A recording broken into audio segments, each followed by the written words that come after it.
The landing gear are heavily nickel. Large parts of the electronics have nickel in them. So it's not like the plane is made of nickel, but the plane wouldn't work the way it does if there wasn't nickel. And we talked about how whether you look at ships or submarines or tanks, or you can go through that and find nickel in those um, items or those weapons. Um, Last month we started talking about the world nickel industry, and we said that we talked about how it had changed. Like in the first half of the 20th century, Sudbury was nickel and nickel was Sudbury. Like there wasn't really much nickel elsewhere. New Caledonia, but that's in the middle of the Pacific Ocean. Anyway, since 1990 and the fall of the Soviet Union, um, um, Canada is not the dominant force in the world nickel as it used to be. In fact, Sudbury, which used to be 80 to 90% of world nickel, is down to Canada about 5 and Sudbury about 2. Um, Someone trying to get in? Pardon? Someone trying to get in? No, there's just some little kids. It was just sort of anyway, what other thing, the main thing that's changed in the last 30 years or so is that the nickel industry has transferred from Canada to Southeast Asia. Indonesia, particularly, is responsible for about 70% of world mine output, and most of that ends up in China. So the nickel industry in Canada and Sudbury has is less important than it was, but in my opinion, it is still very important because, and I think we'll show this in the next few sessions, that Sudbury nickel is what Sudbury is where the U.S. military gets its nickel. Like if you look at geographically and the connections between the different plants, that'll show. And that's more for next month. Um, anyway, that sort of is my quick recap of what we've done. Do you have any questions or? Did we want to talk about how, what's his name? Um, the, here, Doug Ford, he's threatening to stop nickel from going, to the US. Yeah, I want to talk about that. But I want to talk about that towards the end. Um, I think I'm not gonna. You can take one of these the pamphlets. So I'm going to hit the highlights rather than every little detail, because I do want to talk about Doug Ford. Also, there's a possibility that an election might get called very soon. The Liberal leadership is Sunday, and there. Anyway, we should, if we had time, we should think about if we want to participate in that some way. Um, anyway, today the Canadian nickel industry is dominated by two of the five diversified mining enterprises that dominate the Western mining economy. Vale SA, a Brazilian conglomerate, and Glencore PLC, a Swiss-based global mining and trading company. So these Glencore is the largest. It has assets of about $250 billion. But it is not just a mining company, it's a trading company. So it buys mineral products produced by other companies and then sells them on the world market. So if you look at the Canadian nickel industry, we know that Sudbury was where it all began in 1883. Um, in Sudbury, there's Valley operates five mines, a mill, a smelter, and a nickel refinery. In Thompson, Manitoba, it has a couple of mines and a mill. It used to have a smelter and refinery, but it's closed those down. And I believe the production is sent to Sudbury for smelting, but I'm not certain of that. The other major operation of Valley is at Boise Bay in Newfoundland. Um, and also, so that's one of the companies is Valley. Um, Glencore is the second one. It has a smelter in Sudbury, a couple of mines. It's been here since 1928. It has a large mine in Raglan mine in northern Quebec, which there's a map in here that shows how it ships down to Quebec City and then over to Sudbury by rail and back to Quebec City and then over to Norway for refining. Um, yeah. Um, Is this it? pardon? Is this the map? No, no, on the screen. That's it. Yeah. Yeah. Yeah. But you can see that Raglan is way up at the top. It comes down around there, down through the St. Lawrence to Quebec City, then by rail to Sudbury, back again to Quebec City, and then over to Norway. That map doesn't show it, but it would be interesting to have the Voisey Bay mine is about halfway down the coast of Labrador, and it goes to Argentia. It'd be interesting to show that, but it doesn't.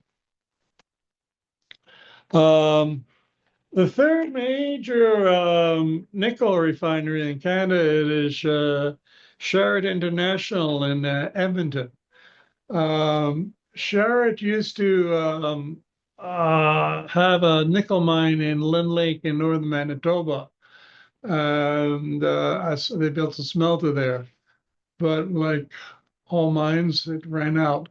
So what they do now is they import nickel matte from Cuba, process it, refine it, and then they can't sell it in the U.S. of A. So they sell it to Asia. But that's the third nickel refinery. Um, Yeah, a couple. There's a small one called the Nunavik nickel mine in near Nunavut, near Raglan. Uh, it's a small mine. Output goes directly to China, and then a couple projects developing. Um, there's this Crawford project in Timmins. It's supposed to come on stream in 2027 and produce 80,000 metric tons of nickel a year, which is a lot. That's about what Sudbury produces. Um, but what's interesting about that is they plan to build a stainless steel plant. So rather than just digging the nickel out of the ground and shipping it off somewhere, they're going to at least do a certain amount of manufacturing. And I consider that a positive. On the second page here, there's a table that shows Canadian nickel mine production. 2023 by province, Ontario, Newfoundland, Quebec, and Manitoba. Ontario produces about half of Canadian nickel. Um, in 2022, there was a strike at Raglan. So like 19,000 metric tons in 2022, strike over 42,000 metric tons in 23. So um, Are we looking at table 431 or 432? 431. Okay. 432 just lists where what are the mines, nickel mines in Canada and where they are. Um, okay.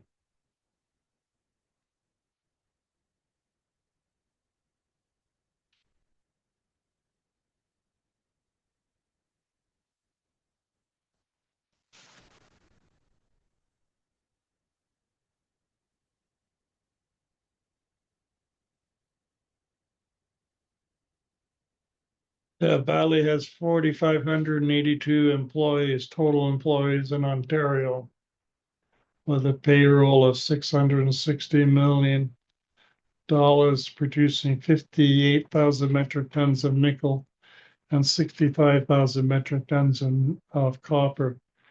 Anyway, some of those details you can read on your own. There's one of the things I did. I still haven't made my mind up on the results. Is rather than doing sort of all my research by looking at books and internet pages and stuff like that, which is nothing wrong with that. Um, um, I found AI, and it's of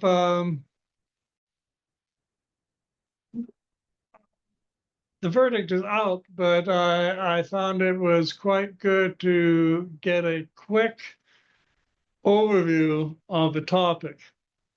Um, so like you'll see on this page, like this is here is mine, and this is an AI question.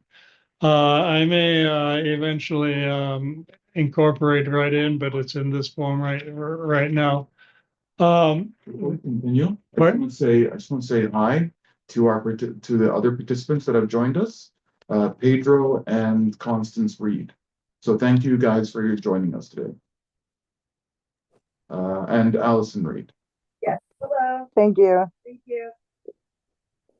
Sorry, who is that? So we have Pedro, and then Okay. we have Constance and Allison Reed. Okay. Yeah. Do I know Allison Reed? The name is slightly familiar in my back of my head. We, But sorry, we came to a rally. I have health issues. My sister's my caregiver. I was in a wheelchair at an event in the rain. She's Connie. I'm Connie. I'm Allison. Allison's in the background further away. We brought the Siberian cat in a carriage, if that's memorable. In front of Walmart. In front of Walmart. Walmart. Yeah. So it came okay. up. Yeah. I honestly can't say I remember, but I welcome you. I'm glad you came, and I hope you find this interesting. Um, Thank you. anyway, I asked the AI program, what companies buy the nickel produced by Valley and Sudbury? Well, they weren't really exact, but they say probably. Like they don't. So battery manufacturers, they talk about Tesla, GM, Ford. Stainless steel producers, POSCO is South Korea, Bale Steel is China, Outokumpu is Finland, Acerinox is Spain. Notice that none of those are Canadian companies. Aerospace and defense companies, General Electric Aviation, Rolls-Royce, Pratt and Whitney, Boeing, Lockheed Martin, electronics and industrial manufacturers, energy storage and renewable energy companies. And you might recognize a couple of these companies. Chemical, industrial, and applications, etc. So while they don't really specifically say that these companies buy this amount of nickel from Sudbury, they give us Overview. an overview and like a high probability. If it's not this year's contract, it's next year's contract, so to speak. So there's a diagram here of the basic flow chart of Sudbury operations. There's a chart on page 8 showing Vale's Canadian mine nickel production over the last 6 years or so. Hi, Sorry, Al. where are we looking here? Show me. Okay, there. Where is that page? What page? That's page 8, right at the top of page 8. I'm there. Yeah. One of the things you might notice that Vale's Canadian production, don't step on the baby. You can do anything else you want. Last time I did. Don't step on the baby. Yeah, no, the Vale's production in Canadian production in 2017 was 137 kilotons. In 2023, it'll drop to 60 kilotons, so that's less than half. However, I have some new data that hasn't been incorporated into this yet, but shows quite a significant increase for Valley production last year. So I need to write that up and include it in.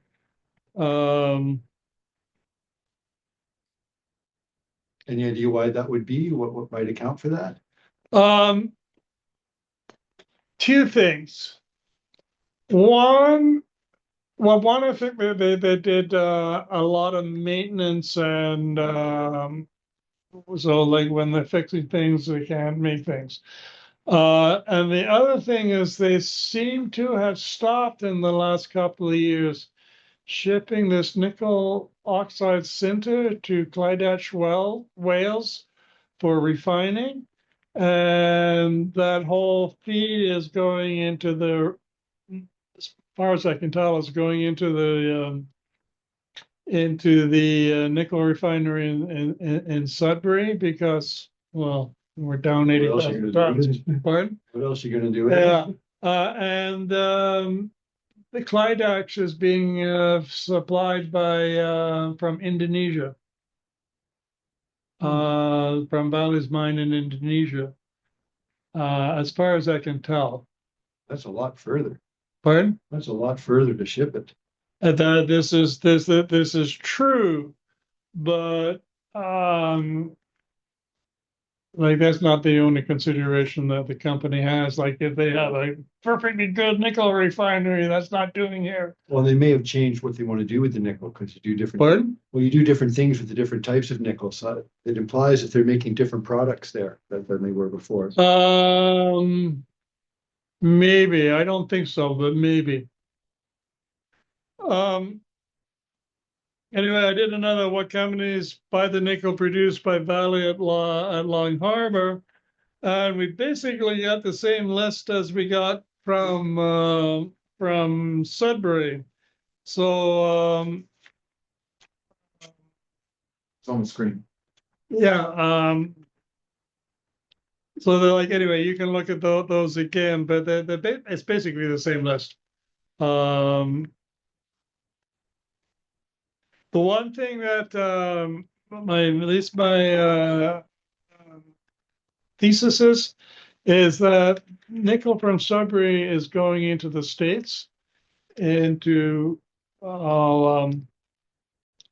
I have a table somewhere shows the Canadian nickel. 92% of Canadian nickel that goes to the U.S. goes through Detroit and Buffalo. It's a table in. Yeah, it's in there somewhere. Let me find it. Give me a moment here. And the nickel from Newfoundland seems to go right here. Pardon? Canadian nickel. Yeah, it's just up above there, I think. No,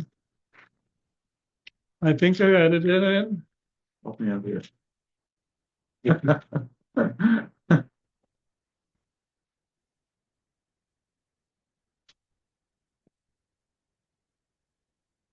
You know what?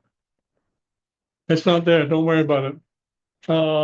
But anyway, I found this table as 35 different ports of entry or districts in the States, and 92% of Canadian nickel that went the U.S. went through Buffalo and Detroit, and that makes sense because Port Colborne is right down at the corner of near Buffalo, just across the river from Buffalo. And it used to be a nickel refinery, but it's where they do now is they do their packaging. So they ship all the finished from Sudbury down to Port Colborne. They put it Ready in for cans shipping. or whatever there, and then ship out the cans. That's their main shipping place there. Pardon? So it's basically their shipping space. Yeah, it's rather than going from Sudbury. Colburn appreciate that. Um,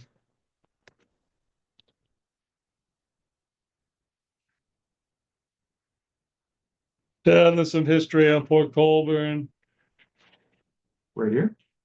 page 11, 12, Glencore.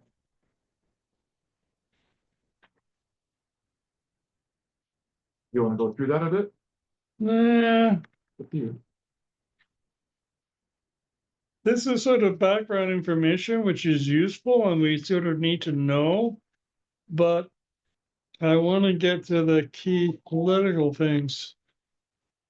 Oh, we've been joined by some other people as well.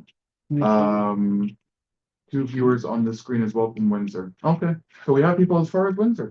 Alrighty. Winnipeg, Windsor. Windsor, Ontario. Yeah. Oh, okay, I know somebody in Windsor. Maybe they, yeah, the Windsor Peace Coalition published our ad, so we got people from Windsor.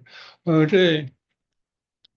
Well, our last conference, we had people all the way from Vancouver. Pardon? Oh, we had people all the way from BC. The last conference, the Unpacking Christian Science. Oh, okay, yeah. Okay, then there's a section on nickel mining projects under development in Ontario. I mentioned this Crawford project, which is a significant project at page 14.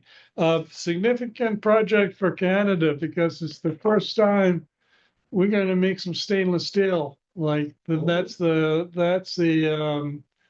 like 65% of the Timmins, eh? This is what it's. Right, it's Timmins, yeah. Yeah, stainless steel, finally in Canada. What? Finally, stainless steel production in Canada. Yeah.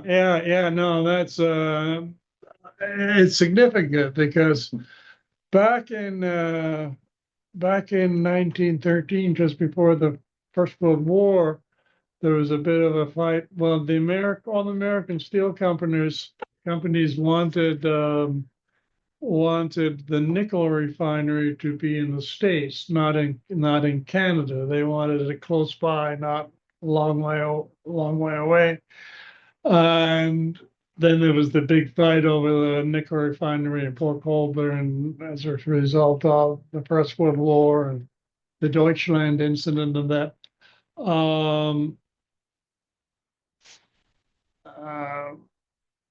I forgot my track. You were talking about like the fighting between the US and Canada. About the nickel. Yeah. So anyway, and then we got a nickel refinery in Coppercliff in 1970, but again, okay, we refine it, but then we ship it away. We never make anything out of it. Like we have 180,000 tons of nickel brought out of the ground in Canada every year. Do we make anything with it? No, we just say, foreign companies come and take this away. Yeah, it's not like Canada doesn't have enough iron that we could be making all kinds of things out of it, you know? Yeah, that's one of the things. Like if you go back to the early part of the 20th century, besides Sudbury and nickel, you had Sault Ste. Marie and steel, like from Wawa, iron ore from Wawa. And you also had a couple of iron ore mines in Kirkland Lake.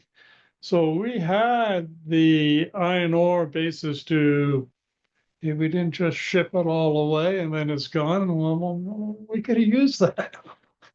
Um, yeah. So anyway, this Project. uh, question of whether Canada should actually finish producing and manufacture things out of it, or whether we just dig it out of the ground and give it away.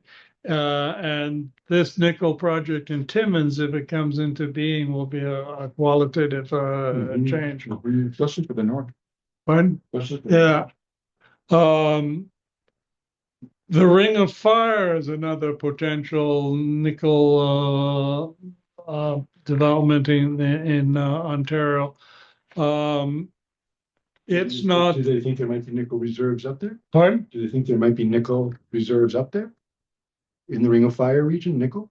Yeah. Oh, yeah.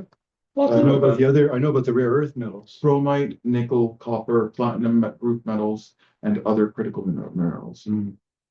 yeah, no, it's a major mining area, and nickel is one of the main one is chromium, but nickel is almost important. Um, uh, anyway, there's more details on there.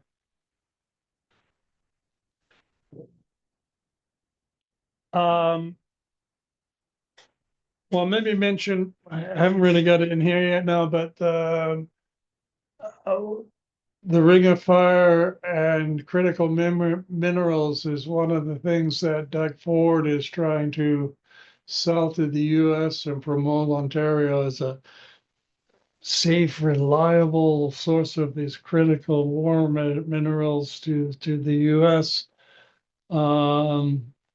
Anyway, we could discuss about that today, and I haven't really prepared on that, but there's a lot of in the next 5-10 years, there's going to be a lot of debate over the Ring of Fire, and there's a couple of First Nations that support it, and the rest oppose it. So, uh, um, and main thing like the Ring of Fire is having things like chromium and nickel.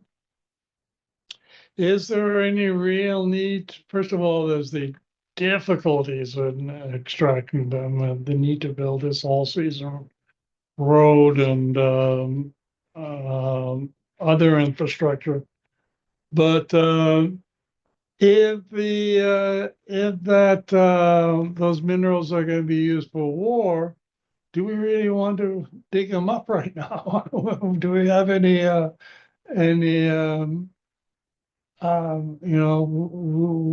we got paid $100,000 a year so that we can kill 17 Palestinian kiddies with the result of our war. I don't think we want that. Well, considering the fact that Doug Ford is planning on because of these tariffs, he's stopping the transfer of nickel to the US, even if we did do the Ring of Fire, right? Where would they go? This will be temporary though. This is a temporary thing. I think in the long run, they're coming after those minerals. That's for sure. Yeah, anyway, I want to get back. We'll get back to Doug Ford towards the end. I want to then 17. Okay, this is on stainless nickel consumption in Canada. They don't really quantify it. My thesis is that the nickel is mined in Canada, in Sudbury and Voisey Bay, etc., is shipped to the United States, and there's almost none that's left in Canada for us to do something with it. A certain amount is made into nickel alloys, nickel shapes, and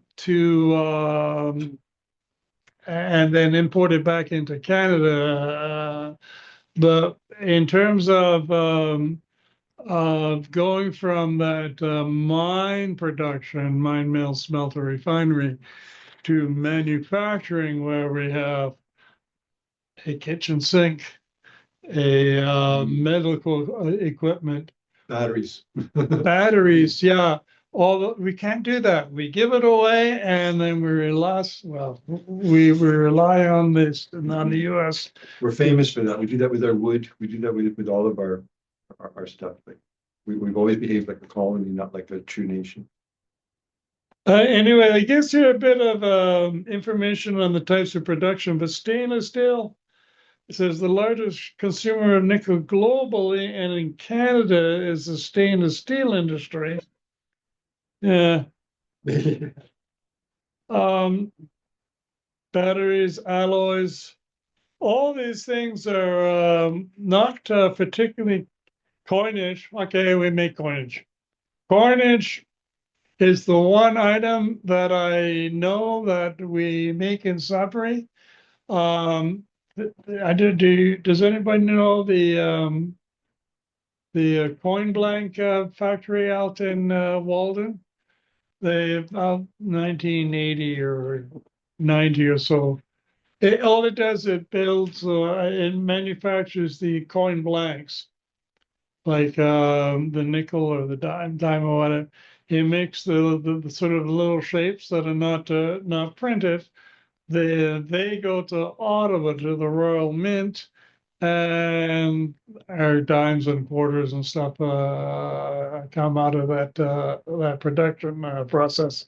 But that's the only item that I know of that is partially manufactured in Sudbury.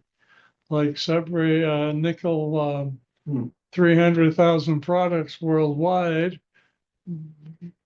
Sudbury was the source of nickel for the best part of the 20th century, but how many goods do we produce? One. What and do you know if they produce blanks for other countries? Pardon? Do you know if they produce the blanks for other countries as well? Yeah, I think they do. Yeah. So I can't imagine there's that many places that can do it. So. Oh, here's that chart about the district of entry of Canadian. I don't know. I don't know why it isn't in that other one.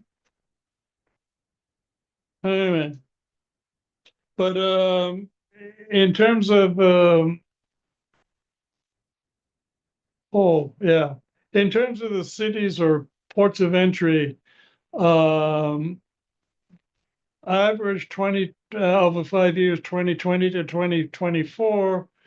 Buffalo was 51% of the quantity of nickel and 39% of the value of nickel.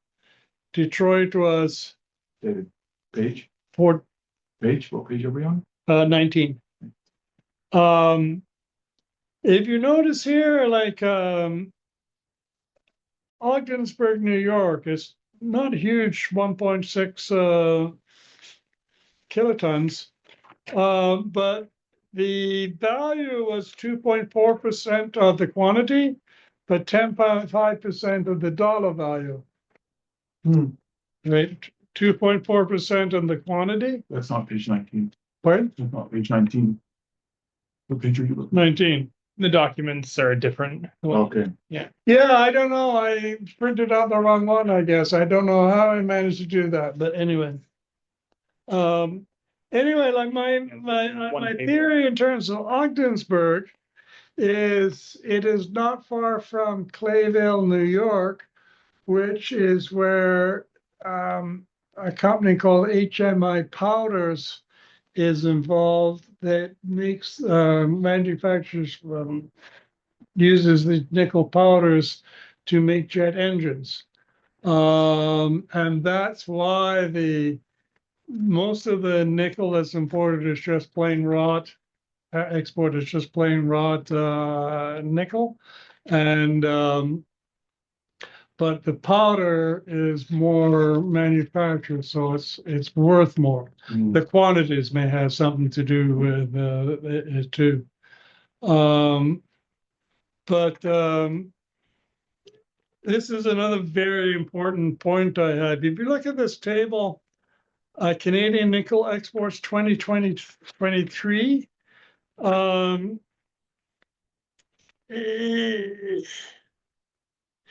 There's about 3 items are grayed off of it. Nickel mats, $1.34 billion. That's Glencore's, and that's going to Norway.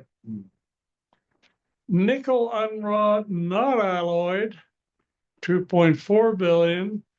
That's large amount of that is going to the states, so over half, almost half. And then the powders and flakes. The powders and flakes are worth 355 million, but they're 6% of the weight. Anyway, if you look at these tables of exports and imports, you notice that Canada will export relatively unprocessed materials like mat. It's being processed a certain amount to reduce the weight for transport, but the final processing was done abroad. The unwrought, unalloyed nickel, that's just your basic electronickel, nickel or carbonyl nickel, not processed in anything at all. It's just like, melt me down. But if you go to one of the things that you'll notice, this table goes on to the next page, is as the Canada produces the relatively unprocessed items, the items that are of value, like in the sense of have high added value, are the alloys and the shapes, bars, rods, wire, plate, sheet, strip, foil, tubes, pipes, cloth, grill, and netting. And then this one here, nickel articles thereof, NEC in item number 7508-1. Well, if you look it up, that is the highly manufactured products. You can't really tell it, but if you look at the value of nickel can be up to $300 a kilogram for those more highly manufactured products. And I found today, I haven't had a chance to look on it yesterday, a whole list of other codes for nickel containing materials like stainless steel was the one I noticed.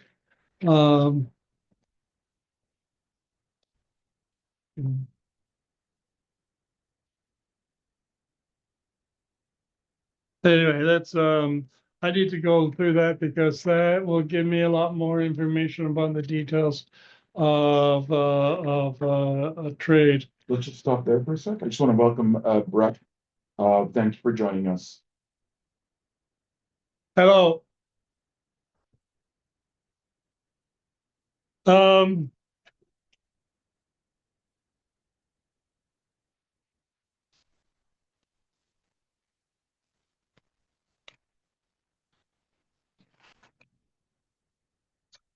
And there's a section on page 22.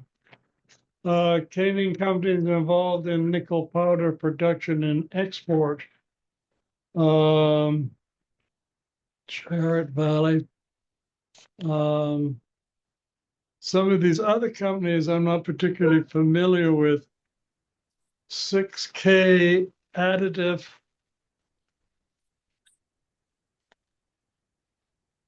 Research institutions. Where are we looking here? Page 23. Okay. Uh, Emerging applications of nickel powder in Canada. Yeah. Okay. Again, this is sort of like, it's a hint, this may be, but you gotta, whether they just sort of general,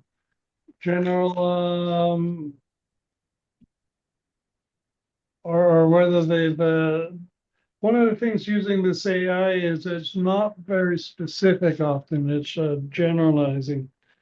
But anyway, this might be a bit more interesting to what we're doing. On page 25, Canadian nickel in the defense industry.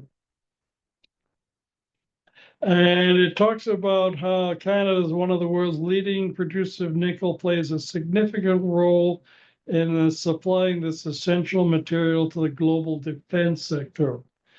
Various applications included in jet engines and turbines, armored vehicles and tanks, naval ships and submarines, missiles and rockets, ammunition and firearms, and electronics and communication systems.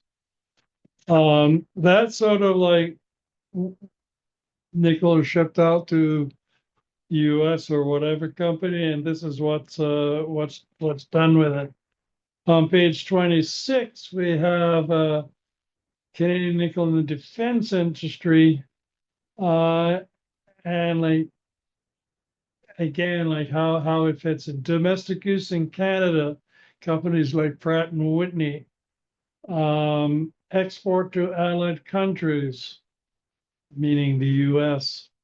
Supply chain contributions. Supplies nickel and nickel-based alloys to global defense contractors like Lockheed Martin, Boeing, etc. And then research and development.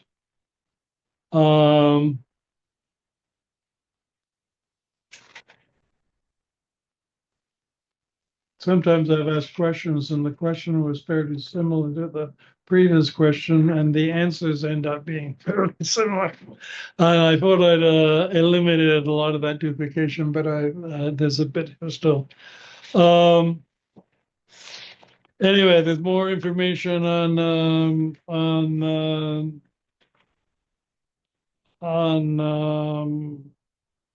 the use of Canadian nickel in the armaments industry in general.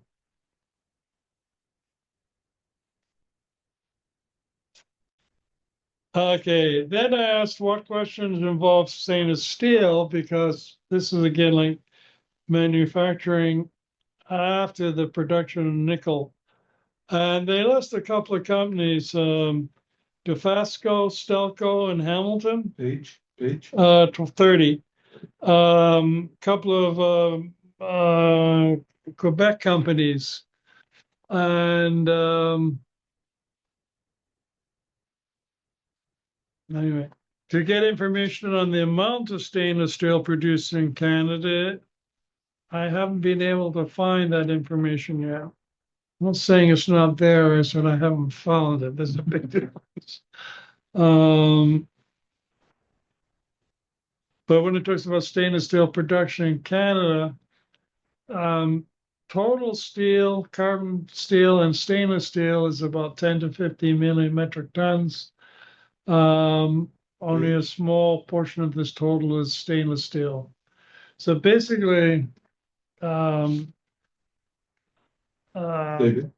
Page. What are we looking at? 32. 32. Companies in Canada, the Dofasco, Stelco, and Algoma do produce a tiny amount of nickel containing steels, but really not very, very much. Anyway, I want to, and then some questions about Algoma steel, and they use a little bit of nickel, and their industries like where would it go? Who are Algoma Steel's major customers? Automotive industry, construction and infrastructure, shipbuilding, energy, defense and military. I like this defense and military. Wow, it's a little bit of, yeah, and major companies who are likely buyers. Anyway, that is perhaps I've gone through relatively quickly, but if I could just sort of sum up, Canada has a fairly substantial nickel industry in Sudbury and Thompson and Raglan and Boise Bay. We do a fair bit of the production in terms of mining, milling, smelting, refining in Canada, but everything that's produced is shipped out and has to go to the US or other countries. And then a small portion comes back, which we probably pay $100 a kilogram rather than 10. Yeah. And that even though that Canada doesn't really have a nickel fabrication industry, there's information there. Um, there's information there as to how the Canadian nickel is used in the global arms industry and the U.S. arms industry in particular. Right, but you also said that like it's not just nickel though. It's petroleum, right? We don't have enough refineries, right, to refine what we use, right? We don't have lumber, right? Yeah. We export most of our lumber. Don't make window sashes, we don't make door frames, we don't make any of the stuff that we could be selling to the big companies. We don't just ship to the States and they sell it back to us. Can you people on the internet here, Al? Can the Yeah. Zoom? Yeah, they can. Okay. Okay, it's my ears that are. I forgot my. No, yeah, we're still hewers of water and carriers of wood. We're there for 200 years. In many ways, yeah. Yeah. No, like, do we want to? Does it? Do you have any? This is largely with sort of background information before we can sort of get into the politics of it. Let's move ahead. We have had a very interesting time. I don't know if interesting is the right word in the last few days with all these tariffs and all the everything else that is going on in the world. Well, Trump withdrew the tariffs this afternoon, by the way, For a month. for a month. Yes. Yeah, still 62% of the goods will be impacted though. Pardon? So For auto- only things under the USMCA. Yeah. What Everything else will stay in place. So it's about 62%. is that all? Yeah. I Will be thought that impacted. pretty well everything was under the USMCA. Well, keep in mind though that like there's a similar situation to Indonesia, right? Because the China, right, which was heavily invested in Indonesian nickel, right? What they would do is they would just mine the nickel and then ship it to China for processing. And then Indonesia said, no, that's not going to happen. You actually have to process it here, and and make stuff, right? Yeah, So, well, process it anyway. I'm not sure about the making well, no, stuff. I'm not sure about making stuff, but Yeah, no. but the difference here though is that Indonesia actually did it, right? And it's analogous, right? You have China and Indonesia and Canada and the United States, right? So if Indonesia can do it, why can't we? It's a question of will, Mhm. political will. And we've been To in say this that a lot longer than we're not going to sell Yeah, something in raw form. We're going to manufacture it into something useful. We're going to gain a lot of value added. We're going to gain jobs. Skills, But skills. we, Like this could be this could be integrated into like mining programs at universities or colleges, Mhm. right? I mean, you know, One of the nickel was included in Trump's tariffs, which is sort of a bit nonsensical from his point of view, because he just made all US military equipment more expensive than what it was last week. I don't mind particularly, but yeah. I'm not sure if the US government really minds that though, right? Because, Pardon? well, they're using taxpayer dollars to buy the military equipment, and they've never really been particularly Yeah, well, if hesitant to if spend the raw taxpayer dollars. materials cost 25% more, the finished product will cost, I don't know how many percent more, but some percent more. And he put a tariff on aluminum as well. So steel from Canada, nickel from Canada, and aluminum from Canada. And all their aluminum comes from Canada. So every can of pop, every can of beer has aluminum tops and stainless steel bodies. And it's all Canadian stuff. Like meanwhile, we buy all our hops from Washington State. So we're all going to be paying a lot more for our beer. Well, to be honest, Canada doesn't produce any aluminum No, in but the we ship all of our. sense that it doesn't mine we- bauxite. It We're the main aluminum producer for the United States. All of our aluminum goes there. yeah, no, just let me finish. It does. We import it, and because of the Canada's contribution to aluminum manufacture is cheap energy. Mhm. In Kitimat in BC and in Arvida, is it? Jonquière, Pardon? Jonquière, Quebec. I think there's a couple in Quebec. Anyway, those produce a lot of aluminum, but we don't have the bauxite. We have the power to process it. Right, but it's one of the things that Trump is putting tariffs on, and they receive all their aluminum from Canada. So again, and meanwhile, we ship the cans, all pop top cans of aluminum top, stainless steel body. Well, that's nickel comes from Canada, and the aluminum all comes from Canada. So again, like they're going to have industries telling them, "Can you please not do this?" Like huge industries depend on both of those things. well, the reasoning for Indonesia, and it's an obvious reasoning, was they wanted to move up the value added, like the value chain, right? Yeah, like So- I gave you those numbers, like ores and concentrates are worth about $2 a kilogram. Right, A manufactured product is worth $300 a kilogram. right, yeah. Big difference. Well, yeah, I mean, frankly speaking, right, they have more to lose than we do, Mhm. because we buy more of their goods than they do of us. Right? Because what we buy is finished products, Yeah. right? You can't have finished products if you don't have the basic like the primary ingredients, or Right. primary. But we do resources. provide most of the primary, be like potash. Yeah, One of the things that we're going to go to war over is potash. Canada produces more than any other country on the planet. And again, he's gone and put it under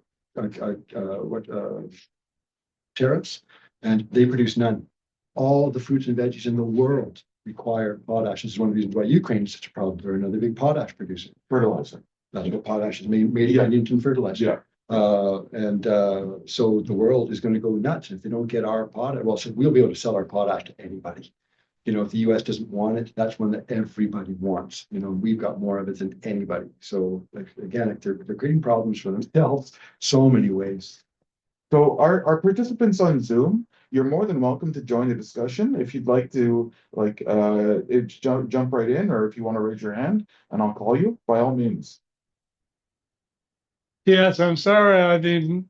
I'm an old fogey in a lot of ways, and Zoom is not something that works into my head naturally. Do you have any questions? Is there any comments? Yeah. Anyone have any questions or comments?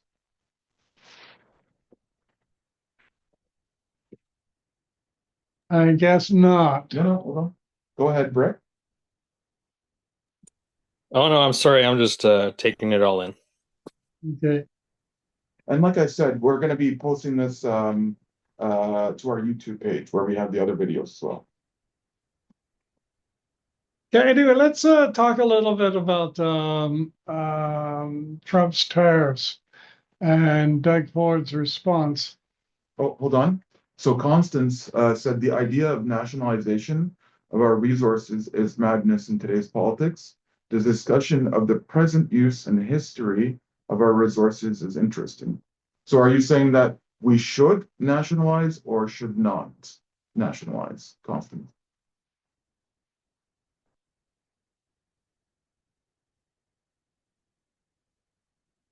I think she's typing. Give her a moment. I think she's saying that like, I'll wait for her, but I think she's saying that like the fact that we haven't, like when people suggest nationalization, everybody gets up in a tizzy. Yeah, so the idea of benefiting, yeah, the idea of benefiting from our resources would be better than giving to multinationals. Yeah. I think we're all agreed on that. Absolutely, Constance. Yeah, absolutely. No. I nationalization. I don't know why it's ever been like such a bad word, right? Uh, Well, let's say the capitalists have used the whole fear thing of socialism and communism kind of thing as if somehow it's going to destroy our ability to make a living or something. And say, I think it's like holdovers from the 1940s and the 50s when this huge specter of because after the Second World War, so many people were turning to socialism because they'd had it with going to wars for rich people. You know, a lot of people went to war and discovered it was basically for corporate gain. And the world was freaking out because so many people were talking about communism and socialism and things. And I think that whole Red Scare thing and all that started happening as a big PR thing to just put the fear of godless communism into people. You know? Because then when you look at it and look at what it means and what it would require, it's not very scary. You know, when you look at Canada and our attempts at creating universal health care, you know, in many, many ways, it makes for a healthier economy, not just that it makes it easier for us to achieve a better health without putting ourselves in the poorhouse. It actually is better for the economy the way we run it. You know, it's in fact, the more we expand it, the better off we'd be instead of they're always trying to knock it down and narrow it down to the point where we can privatize it completely. Another reason why I don't want Trump even talking jokingly about making us the 51st state is, oh my God, can you imagine if we had their insurance things to deal with medical? So, I'd be dead. we'd all be dead. No, well, and you may all be dead, but I would be dead. So Constance is saying that the NDP has turned away from socialism yeah. since Leighton joined big politics as opposition and assured no opposition to NATO, wars, empire, etc. And then Breck, you guys are more than welcome to jump on mic. Breck is saying that I think the opposition to nationalization might stem from the distrust in our bourgeoisie government. And then Constance is saying, so with no political party representing these ideas, it's not in the discussion. I would run if I were in better health. I agree. I don't think there's actually a political party that is in favor of nationalization of our resources. Not a parliamentary party. Well, yeah. It's like, No, our furthest left party the best they can muster is like subsidies for landlords. Well, The NDP's solution to the housing crisis was basically providing like stipends for people to pay their landlords, which is just, taxation, tax dollars moving from, your average person to your petty bourgeois or landowning class, right? Yeah, and so that's socialism for the rich. Yeah. Right. Socialism for capitalism. Right. For capitalism. And that's functionally like the most left party we have. I mean, the Green Party is also there, but they don't have any representation. I mean, they got 2 seats in the last. Well, they were founded. I mean, I think they. Oh, I was there when they founded the party, you know, and it was all conservatives. You know, they're from the Sierra Club, you know, and we were talking. I think when I first moved to Sudbury, actually, we had a huge conference in Montreal. It was the future of the environment movement in Canada and things like this. And this was when before the Green Party, before they announced they're going to form the Green Party, we had this big, like of all the things to do. Well, even at the, I mean, just to get this back to Palestine, right? Even the NDP flipped, like they kicked out Sarah Gemma, didn't they? Yeah. For wearing a keffiyeh to Parliament. Well, that's what they're saying. I don't know. They've never really given a very good explanation for what it all. Well, there's What did they have? Well, yeah. Sorry, Dave, what were you saying? the keffiyeh incident was a few months later. The original time she was thrown out of the NDP was something that she said over right after October 7th. I don't know particularly what it was, but the keffiyeh so early in 2024, she showed up in the legislature wearing a keffiyeh, and the speaker ruled it was a political statement, not an item of dress. Well, the NDP had a chance. They had a chance, a small chance, but they had a chance at the beginning of this Holocaust, right? They had a chance to show some spine, right? They could have come out like really, really well if they had simply shown some spine and shown some conviction, right? Instead, they flip-flopped, right?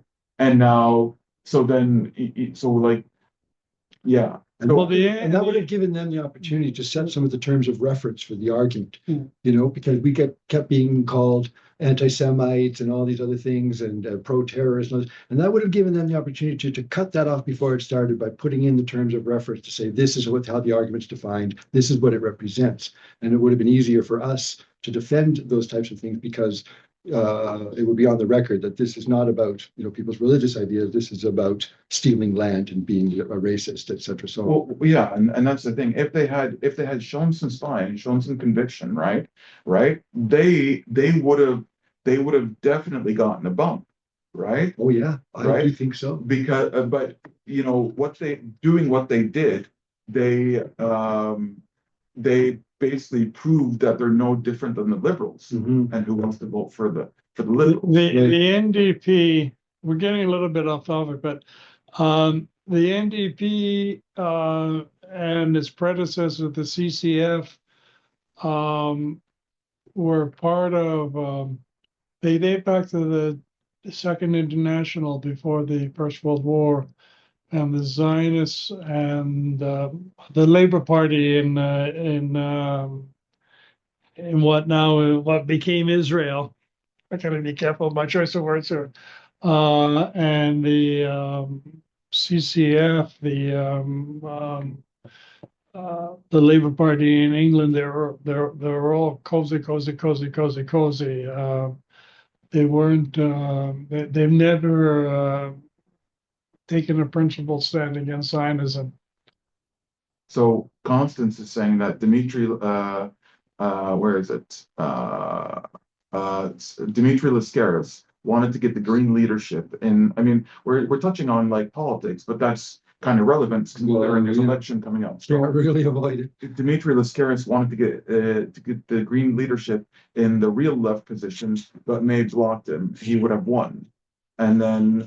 No. May's a conservative. She's very, very conservative. You know, and the left on the environment movement and the Green Party have never gotten along. And then Greg, saying sadly Dmitry has given up.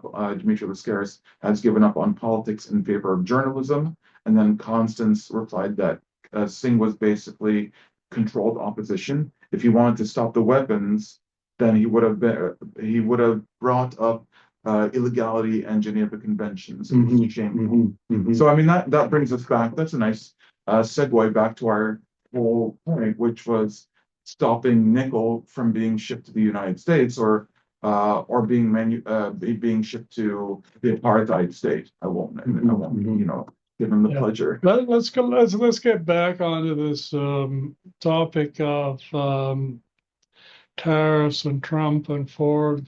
It's terrible people we're talking about. Um,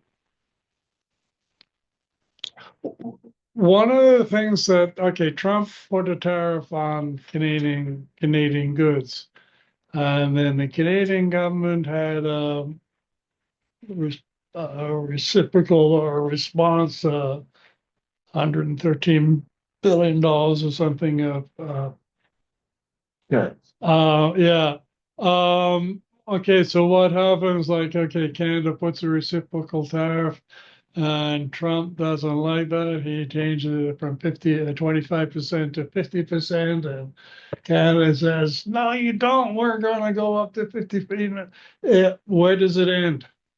Does it help us to get into this dog fight, over tariffs?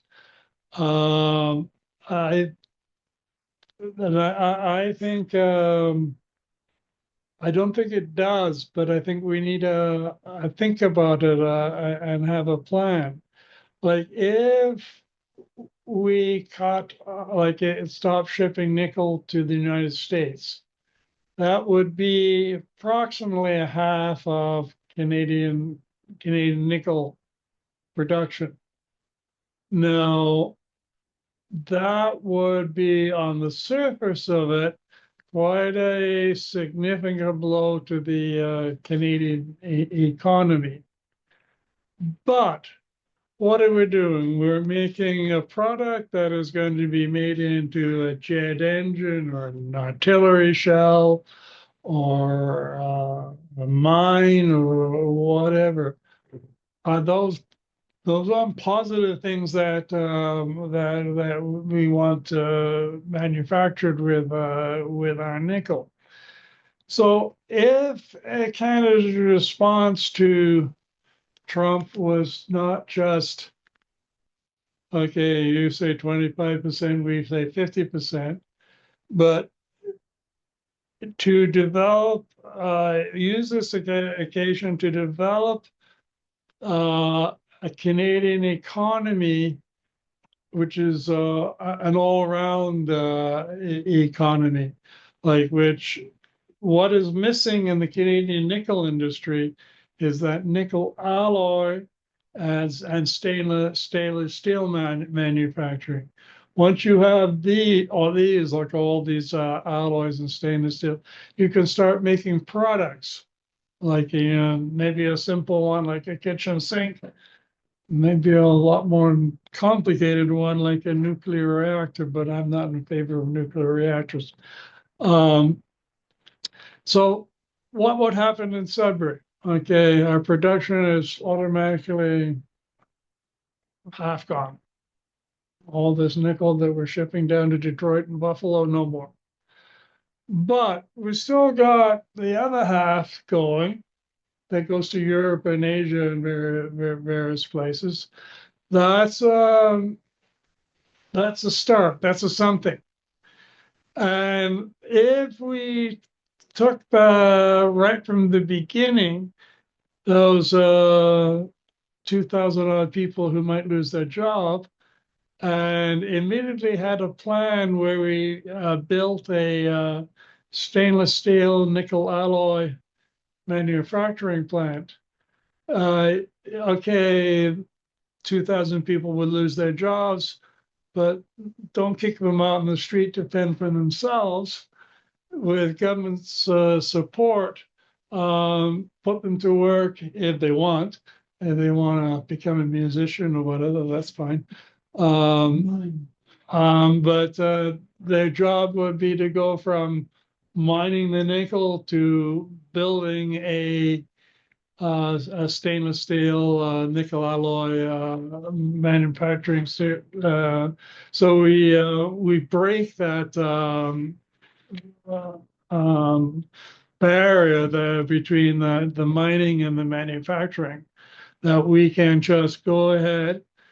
We can mine half as much as we used to, but we can do twice as much with it, maybe more. And we'd be increasing its value because we'd be processing it some. Yeah, So yeah. we'd be doing not as much work, but getting more value from it. So at least there'd be that kind of event. Also keep in mind that like in 1989, which is almost 40 years ago, the United States and the European Union put an arms embargo on China, right? And now China is producing, Well, more nickel than anybody else. well, no, but not just nickel, but it's also producing weapons that it makes in-house, right? And it's exporting, right? So, I mean, we've given the US a free ride, right? All right. If we were producing our own value-added products, right, with the nickel that we produce, weapons per se, right?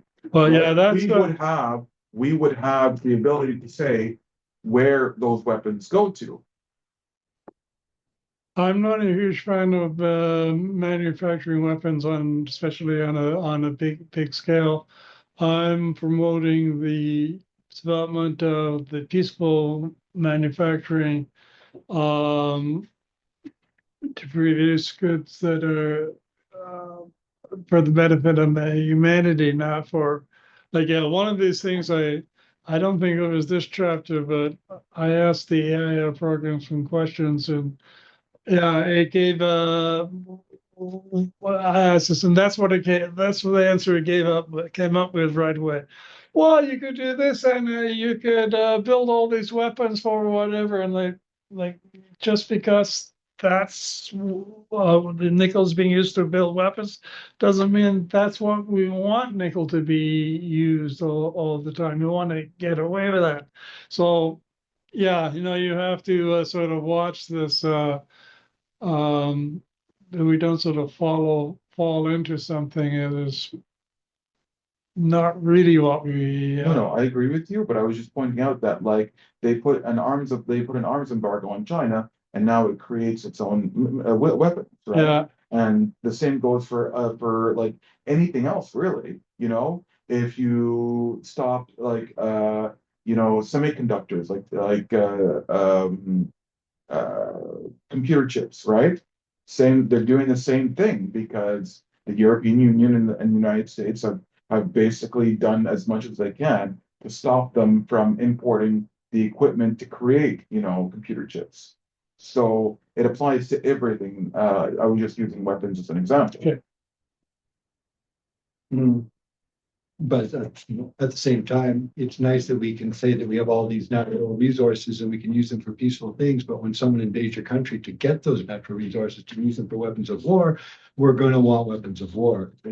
Until everybody puts their weapons down, I think it's just not feasible to say that we don't need to defend our northern borders. But I think it's a good conversation to have about having a political party that wants nationalization. Right, I agree, and that would allow us to do that more easily and do it far away. And the worst part is that no mainstream political party is brave enough to say we want nationalization of our resources, right? I mean, ironically, Imagine how he'd just go ape shit over that. It'd be funny to watch.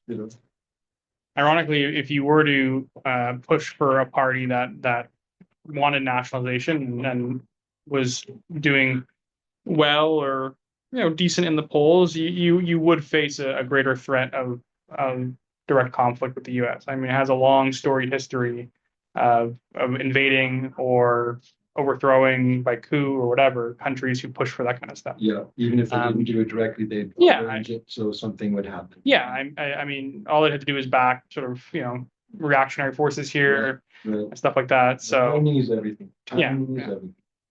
And you can't you can't rule that out with the U.S. No, never. Right? Because there'll be like, oh, there are southern neighbors, and we have the longest border, and they're our friends, and this and that, but you can't rule it out, right? It's not like they don't have a history of doing it to even and we're not even talking about developing countries, right? I think didn't they do it in Greece? Didn't they 1947. yeah, back So that was wasn't Greece more later? the Brits, I think, than the Americans, but they have. Wasn't Greece the 50s or 60s? Pardon? Wasn't Greece the 50s or 60s? Somewhere in there, yeah, with the whole. Well, there was It was a on the world. civil war in Greece right at the end of the Second World War. The reactionaries won. They basically a military dictatorship in Greece until about 73. Well, the Turks controlled it at that point. Pardon? Didn't the Turks control it? I think on Sure. the topic. Actually, Anyway, let's go back to this last sheet of paper. It says questionnaire for candidates in the provincial election. This You is have this in a digital copy so I can bring it up here. People on Zoom, just give me a moment. I'm gonna bring it up. oh, this is new. This is cool.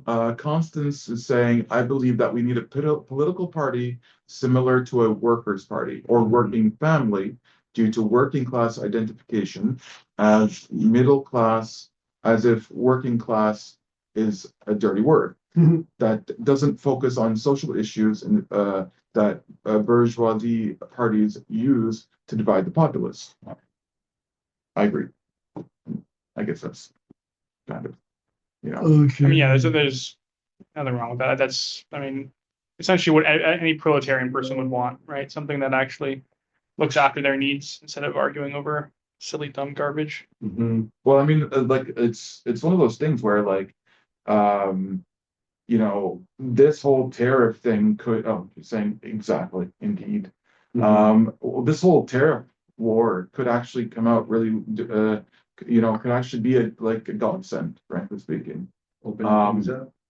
I mean, some people are going to lose, but it might, poke us enough to be like, yeah, we do need to think about, creating, our own, putting our resources to use and and not shipping them off to be and then to buy them back at 500% of what we sold them for. Yeah, I'm a little hesitant with the tariff situation where it seems like a lot of Canadians, the best that we can, I mean, the class consciousness of a lot of Canadians is rather poor. I think a lot of people still fall in line behind like the neoliberal consensus that is the world order, that is the way things ought to be done. If you mention communism, everyone kind of quivers and runs. But like the best that a lot of people seem to can muster for this terror situation is just committing economic nationalism, saying, well, we got to buy Galen Weston's product because he's Canadian. Right. I understand buying local is incredibly important and supporting your local farms, but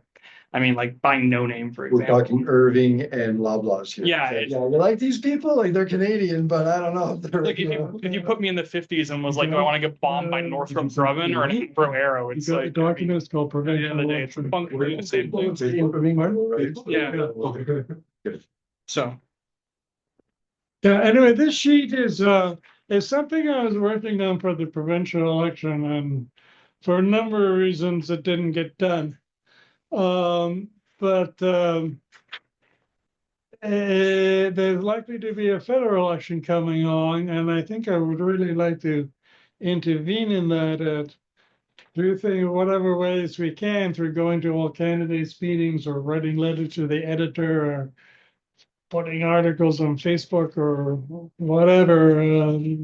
Those are technical means. But this is a document in progress. Don't take it as a finished document. Anyways, some points. One, workers have the right to know the final product of their labor and whether it is for military or civilian purposes. I am willing to bet that if you went and asked 1,000 of those Inco workers whether they knew that they were contributing to bombing kiddies in Palestine with their labor, I bet you they don't know, or most of them don't know. Or it's at best it's sort of put out of mind. They make it, it goes off, and they forget about it. So there should be discussion about like what it is that you're doing, like what are you creating, and you have a right to. at that point, you're talking about alienation of labor, and then that's a very that's a communist idea, David. We don't want to be talking about that. So. That's scary. Constance said, I was thinking about writing a letter to the editor yesterday, in regards to Remington, I think. Excellent point. Same applies to transportation of these exports. Go ahead, be active, speak out. Don't worry if they don't print it or they get a bunch of jerks on the comment section. Doesn't matter. Speak out. Well, the issue is that when you just mine it and then ship it, right? You don't have a say in where it goes, Right. right? But when you actually produce the product that's being shipped, or that like you produce a finished product, you do, right? You dictate the terms, right? At least a lot more. Sorry? At least a lot more. At least a lot more, yeah. Well, no, well, I mean, that's basically what it comes down to is you can dictate terms as to who gets it and where you sell it to. Right. Right. Now we got nothing. So this would be like for another conversation, but we would be talking about, say, blockading Port Colborne. Pardon?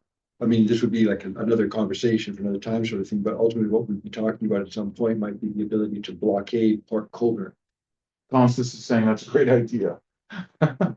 Well, and then to get in touch with people in Finland and Wales to say, could you guys blockade there? Well, this is not a new idea in terms of blocking ports. I mean, they did this during apartheid South Africa, and they've been doing it. I think it was in Seattle, where and other American ports, I think, where you had like dock workers, Right. Protesting against shipping weapons to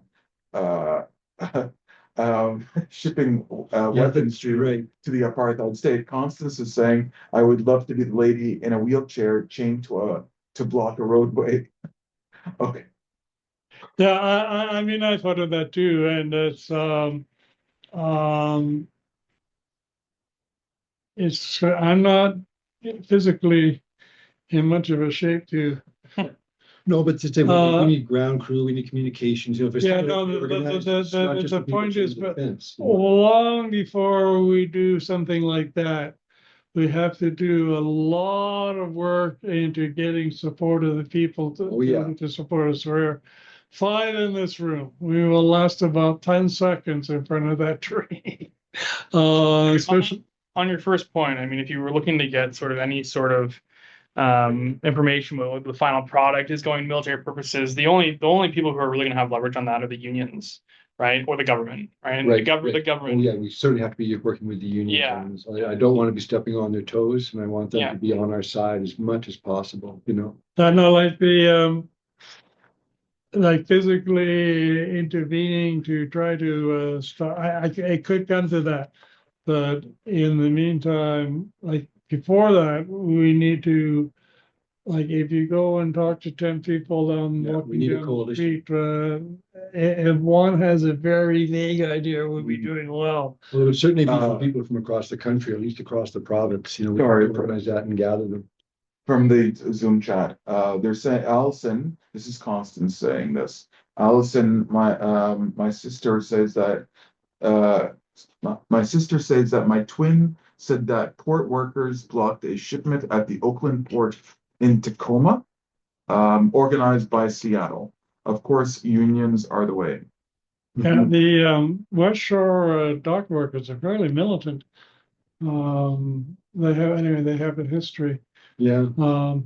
I think there was in New Jersey about a year ago, there was a refusal to ship weapons to Israel. But I'd have to check that out. Because I know that I used to work with Greenpeace, and I was the actions coordinator for Canada East for some years. And we had this German boat coming into Canada that a very big boat that could analyze water as it went, the Beluga.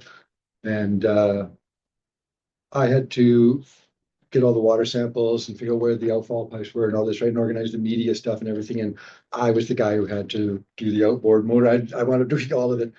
And it was the Union people, and every step, because we were on the St. Lawrence River, and we're going down towards Toronto from Saguenay, the aluminum, to Toronto, and all the way along, it was different types of paper facilities and things like this. And it was the unions who got in touch with us, told us where they were. They were the ones to be pointing to where the bubbles were in the river, where the outflow was coming out, things like this. And then we went over across to, you mentioned the name of the city in New York, Ogdensburg. Ogdensburg, where I got kicked out of the US. And then we went over there and it was Reynolds Aluminum. And there, whether they were unionized or not, the sheriff's department told them we were there to take away their jobs and and they were gathering around the police car and wouldn't let us leave, and they were going to beat us up and leave us in the ditch. It was like the difference between the US and Canada was like, oh my God, I think they're going to kill us kind of thing, And there's the police saying, so what do you think? Should we let them give them to you, or should we take you to the station kind of thing, right? And it was like, do your fucking job, right? Oh yeah, it was just intimidation. We got none of that. I'm just bringing this up because it's really relevant. So November 7th, right? This ramped up on of course after October 7th, but November 7th, which was a month after, right? There was a protest in Seattle by the indigenous people, indigenous peoples in Seattle, that delayed a U.S. warship, right? Believed to be loaded with weapons for the apartheid state, right? So they did this. Like this was on November the 7th of 2023, right? A month after, right? So it's not like here it is. The blockade of the port of this is Constance. The blockade of the port of Tacoma in Oakland, California, was organized by a chapter of the International Union Salmidun. Now I know what she's talking about. Something similar happened in Cyprus, I believe, but our political environment is more similar to the U.S. Oh, this is from Allison, her sister. Yeah, Twin sister. yeah, twin sister. Yeah. Well, I think also the First Nations would be another community to get involved with this. I think they have their own reasons for being a part of it, and they would also bring great reasons. Another thing, something like this, for all the organizing that it would require and all this, it would be furthering our long-term intentions too, about trying to educate people about there being other ways and why we're doing these kinds of things and why we think it's important that the resources be used the way the people want them and not the way generals and millionaires want them, sort of thing. This would give us the opportunity to talk to the media and put out as much information into the world as we can. But there really isn't a lot of information from the left going into the world right now, and usually that stuff happens when the media is called, you're doing what? And then we can go, yeah, and we do as much as we can and make big crowds in to talk to them, Okay, trips we're getting is 25 to 8, and we get kicked out at 7:45. So this was meant for provincial candidates, or Yeah, that was. I started working on it. I didn't really finish it. Howard and Mary showed up to that all candidates meeting, and I didn't. I wasn't. I was just beginning to feel sick at that time. Anyway, sometimes you start to get a great idea and you don't have time to A lot of this translates to federal just as well. Yeah, no, it actually is more federal than provincial. Well, I showed up to that meeting for like the Liberal Party candidate, right? Oh yeah. And it was like at that restaurant, and that's all it was. It's just getting fat and like that. Wow. And he didn't know what you're talking about, and he didn't want to talk about it. There was no like And question. Vivian Lafont, really? he was probably willing to at least chance it. The Vivian Lafont wanted to get out of there quick. That was Childry. Chowdhury, yeah. Yeah. I mean, I went there, thinking there was going to be like a question and answer period. I wasted like an hour and a half, 2 hours, and then Vivian Lapointe showed up, and I confronted her for like going to the apartheid state, and she's like, "Well, I didn't go at the behest of the apartheid government, government. I went there at the behest Parliamentary of Association. whatever." Yeah. I just went there. I wasn't. I'm sure wasn't paid for, but Anyway, I'll leave a sheet with you because I think it's getting into what I was talking about earlier. It's not finished really, about using this opportunity of these Trump tariffs to um, to help build a self-reliant, independent economy in Canada. That we don't just dig things out of the ground, give them away, and beg to have one or two items back again. So we can discuss this some more. And if the federal election is held soon, which we should probably organize a meeting to just discuss what we want to do with that. Could be in the next couple of months. Well, it could be Sunday. Yeah, I think. I don't think so, but like the leadership campaign is Sunday. If you'll want to put together a. But I don't think it will be long. No, it won't be long. Before the height of summer. He'll be like Doug Ford in the sense that he'll want to have a mandate. He has, like Doug Ford at least had a mandate. He was elected before. Carney, assuming that's who wins, he's got no mandate at all. So So for the people on Zoom, I uploaded both documents, the presentation and the questionnaire. If you'd like to download it and take a look at it on your own time, or yeah. Can you upload chapter 1, chapter 2, and the original booklet there too for these people? I can, yes. Or send it to them by email because we're press running out of time. But I'd probably have to send it to them by email because I have to locate it on my computer. Yeah. Okay. Well, can you sort that out and try it? We have our next meeting was scheduled for the first Thursday in April. Right. That is the day that this documentary film No Other Land is Yeah, it No called? Other Land. Yeah. is that playing in Sudbury? Yeah. It's it's on our meeting date. Cool. And we're trying to get from ground zero at the Indie Cinema for Israeli Apartheid Week.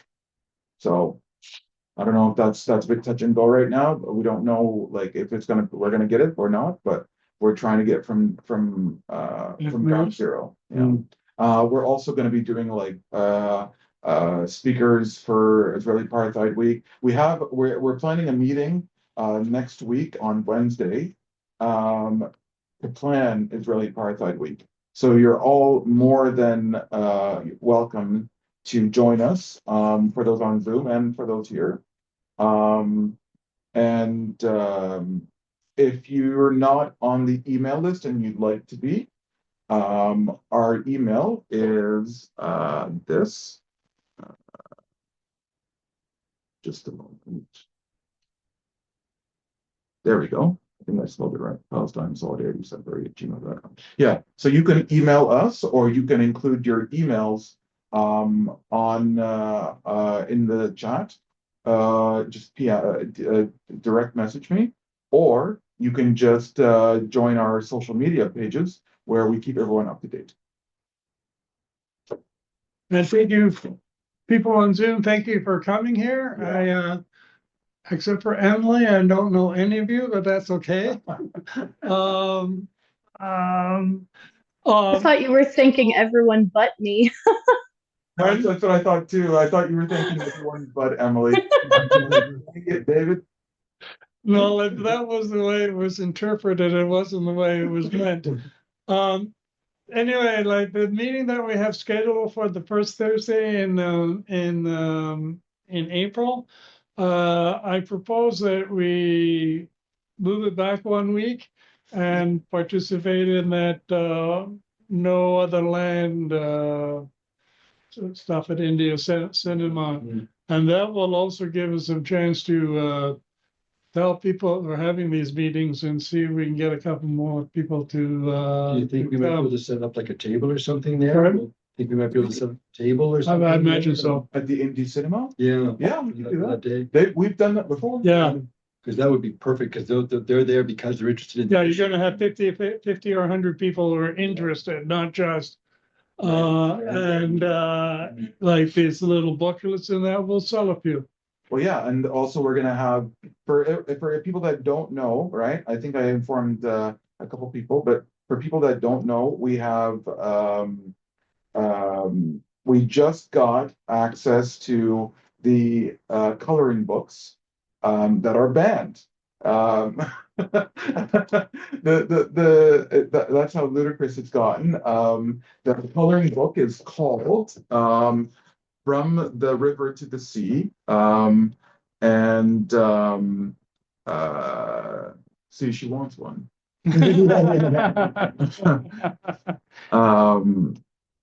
Let me just, there it is. From the River to the Sea, a coloring book.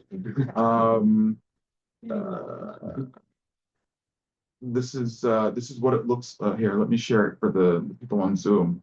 Sorry, one sec here. There. So this is the coloring book I was talking about.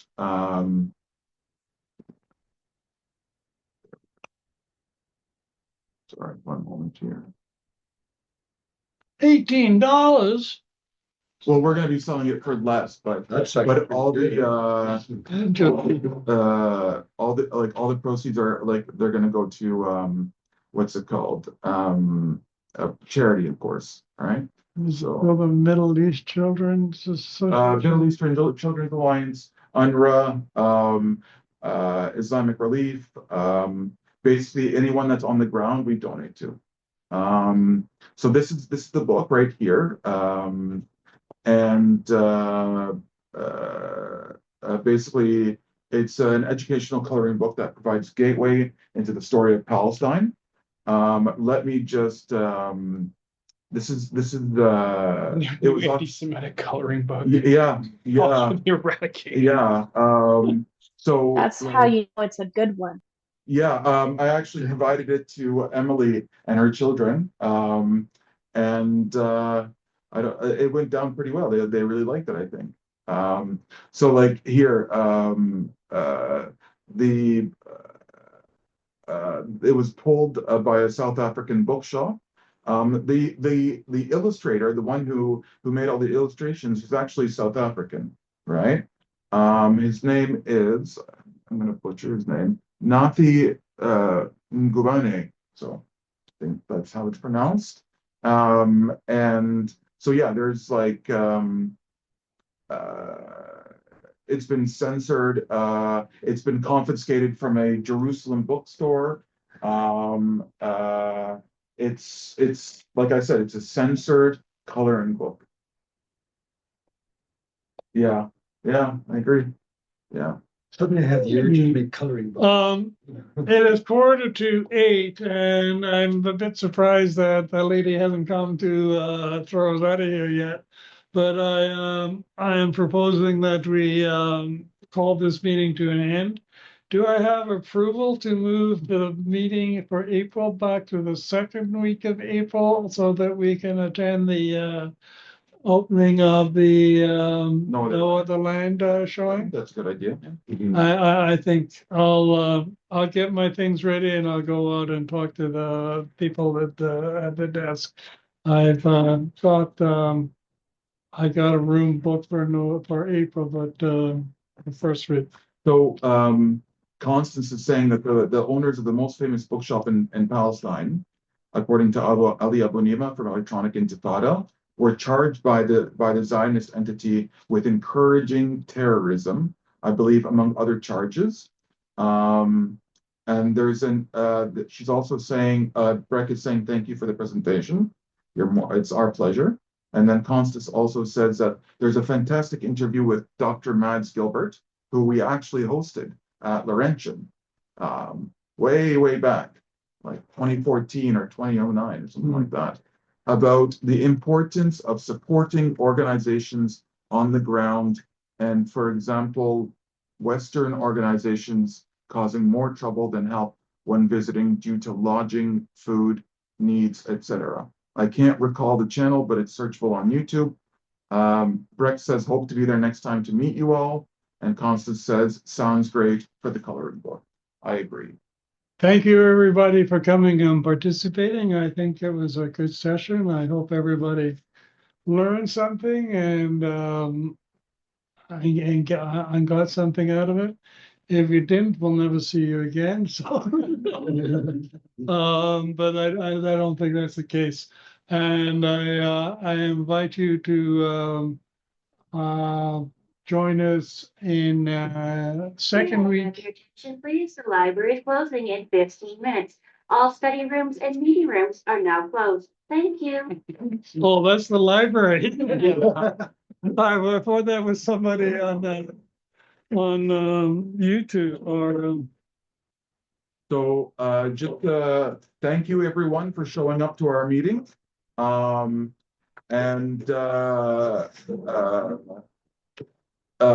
very welcome, Pedro. And Constance says, I wish I was there to see Dr. Gilbert. You are very informative, and this has been enjoyable together with you, even over Zoom. So it was our pleasure, as always. Thank you, everyone on Zoom and in person for coming. Have a good night, everyone. Yeah, have a good night. Absolutely. And with that, I think we're going to end the Zoom meeting. Again, thank you so much. Bye-bye. Thank you. Thanks, everyone. Bye-bye. Bye bye. Yeah, this time you actually get a meter. Because last time I saw you, we were at the